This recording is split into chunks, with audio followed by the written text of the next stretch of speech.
नमस्कार मंडळी, श्री स्वामी समर्थ. एक नवीन व्हिडिओमध्ये सर्वांचं खूप खूप मनापासून स्वागत आहे. तर आता आषाढ महिना सुरू आहे आणि आषाढ महिन्यामध्ये कोणकोणते उपाय करायचे, आपल्या माता भगवतीची ओटी कशी भरायची, मुलांसाठी प्रत्येक आईनं ही सेवा नक्की करावी.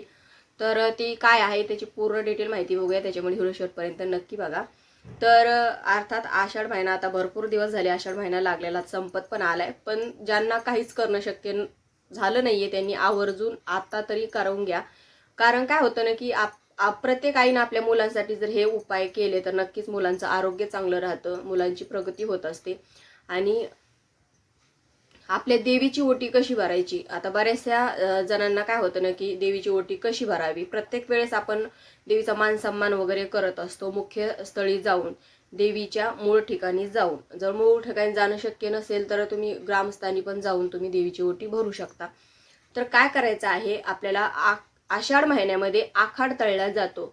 आखाड म्हणजे काय, तर तळलेले पदार्थ देवीला त्याचा नैवेद्य दाखवला जातो. देवीला तुमच्या कुलदेवीला पण दाखवू शकता किंवा महालक्ष्मी आई, प्रत्येक गावामध्ये महालक्ष्मी आईचं मंदिर असतं. तर तुमच्या आसपास कुठे महालक्ष्मी आईचं मंदिर असेल तर तिथे जाऊन तिची ओटी भरा.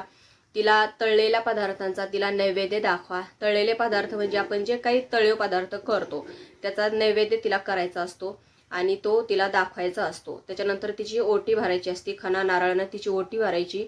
आणि खास करून प्रत्येक आईनं आपल्या मुलांना त्या देवीच्या दर्शनाला न्यायचं असतं. त्या देवीच्या दर्शनाला न्यायचं मुलांसाठी, कारण मुलांचं आरोग्य चांगलं राहतं. त्यामुळे घरातल्या प्रत्येक जणांनी जाऊन ते देवीचं दर्शन घ्यायचंच आषाढ महिन्यामध्ये. कारण वर्षातून आपल्याला एकदाच ते देवीचे दर्शन आपण घेऊ शकतो किंवा तिची पूजा मान सन्मान आपण वर्षातून एकदाच करत असतो. त्याच्यामुळे सहकुटुंबाने जाऊन तिची ओटी भरायची, तिला नैवेद्य दाखवायचा आणि तिचा भरभरून असा आशीर्वाद घ्यायचा. म्हणजे 12 महिने आपलं आरोग्य चांगलं राहतं यासाठी. तर अजूनही दिवस आषाढ महिना संपलेला नाहीये, अजून कधीही तुम्ही जाऊन देवीचं दर्शन घेऊ शकता. त्याच्यानंतर आपल्या देवीची सेवा का करायची, आता आषाढ महिन्यामध्ये गुप्त नवरात्र पण होत असते. आता गुप्त नवरात्र तर ऑलरेडी झालेली आहेच.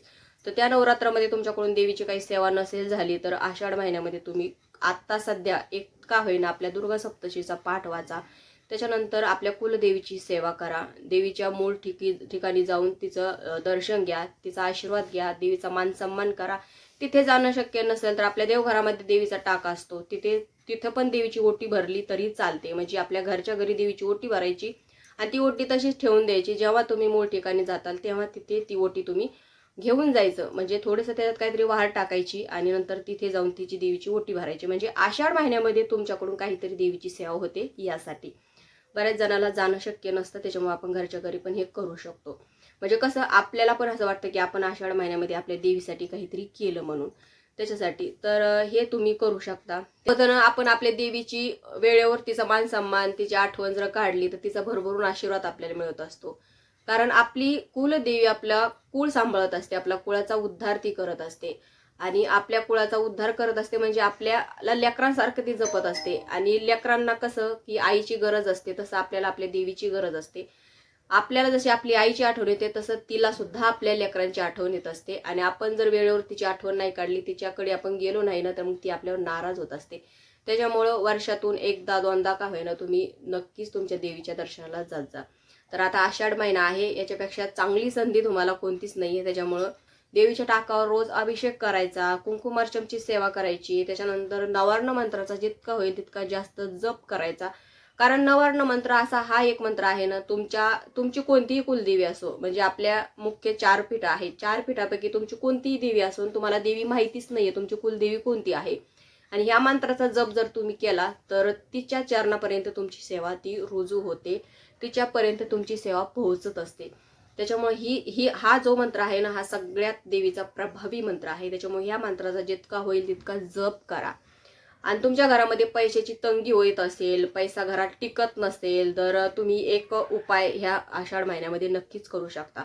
तर काय करायचं, आपण सकाळी रोज देवपूजा करतो. देवपूजा करतोय आता अर्थात आपल्या देवीचा टाक आपल्या देवघरामध्ये आहेच. तिचा रोज अभिषेक, कुंकुमार्चन, आता जितके दिवस आषाढ महिना राहिला तितके दिवस तुम्ही रोज देवीच्या टाकावर अभिषेक, कुंकुमार्चनची सेवा करायची. अभिषेक म्हणजे काय, तर एक वेळेस श्री सूक्त म्हणून देवीच्या टाकावर पाण्याने अभिषेक करायचा, टाक स्वच्छ पुसून घ्यायचा. त्याच्यानंतर एक माळ नवार्ण मंत्र म्हणत म्हणत, म्हणजे 108 वेळेस नवार्ण मंत्र म्हणत म्हणत तुम्ही देवीच्या टाकावर कुंकवानं अभिषेक करायचा. म्हणजे एवढी सेवा आहे, त्याच्यानंतर तुमच्या घरात पैसा टिकत नसेल तर माता भगवतीची ही सगळ्यात प्रभावी सेवा आहे. मी स्वतः 2-3 वेळेस ही सेवा केलेली आहे. तर काय करायचं आहे, आपल्या देवीला सगळ्यात जास्त काय आवडतं तर लवंग आवडते देवीला, इलायची आवडते, म्हणजे तिला आवडणाऱ्या वस्तू. तर याच्यातली एक वस्तू घ्यायची तुम्हाला, ती म्हणजे लवंग घ्यायची. अख्खी बंदी लवंग, तुटले फुटलेली नसली पाहिजे. तर एक लवंग घ्यायची ती, आणि ही सेवा फक्त घरातल्या कुलस्त्रीनेच करायची असते. तर काय करायचं आहे, एक लवंग घ्यायची, आपल्या उजव्या हातात लवंग घ्यायची आणि एक माळ नवार्ण मंत्राचा जप करायचा त्या लवंगवर, आणि ती लवंग आपल्या देवीच्या टाकापाशी ठेवायची. सलग तुम्हाला 9 दिवस ही सेवा करायची आहे. आणि प्रत्येक वेळेस आपण नवीन लवंग घ्यायची आणि तिथे ठेवायची. जुनी जी लवंग असते ती उचलून एखाद्या बंद डब्बीमध्ये ठेवून द्यायची. 9 दिवस तुमची ही सेवा कंप्लीट झाली की त्या 9 लवंगा काय करायचा घ्यायच्या. त्याच्यानंतर लाल पोटली त्याची तयार करायची, एखाद्या लाल कपड्यामध्ये त्या बांधायच्या, आणि जिथे तुम्ही पैसा ठेवता, तुमचा घरातला पैसा जिथे ठेवता, जिथे तुमची तिजोरी आहे तिथे तुम्ही ती लवंग ठेवून द्यायची. यानं काय होतं ना की आपल्या घरात येणारा पैसा हा स्थिर राहतो. पैसा विनाकारण खर्च होत नाही. माता लक्ष्मीची भरभरून आपल्यावर कृपा होत असते, कारण लक्ष्मी ही चंचल असते. घरात पैसा जो येतो ना तो एकाच वाटाने येतो, पण जाणारा त्याला 12 वाटा असतात. त्याच्यामुळे घरात विनाकारण खर्च होत असेल तर तो खर्च तुमचा थांबेल, घरात लक्ष्मी स्थिर राहील. त्याच्यामुळे ही सेवा ना सगळ्यात प्रभावी आहे. ती पोटली तुम्ही तिथून उचलायची अजिबात नाही, ती पोटली तिथेच राहू द्यायची. म्हणजे काय होतं ना, तुमच्या पैशामध्ये वाढ होते, याने लक्ष्मी स्थिर राहते. त्याच्यामुळे ही सेवा खरंच खूप महत्त्वाची आहे. तर ही पण सेवा तुम्ही आषाढ महिन्यामध्ये माता भगवतीची करू शकता. तर आय होप तुम्हाला समजलं असेल. तर आजच्या व्हिडिओमध्ये इतकाच. व्हिडिओ आवडल्यास व्हिडिओ लाईक करा, शेअर करा, चॅनलला सबस्क्राईब करायलाच नका. झाले सेवा श्री स्वामी समर्थ महाराजांच्या चरणी, परमपूज्य गुरु माऊलींच्या चरणी रोज करते. श्री स्वामी समर्थ.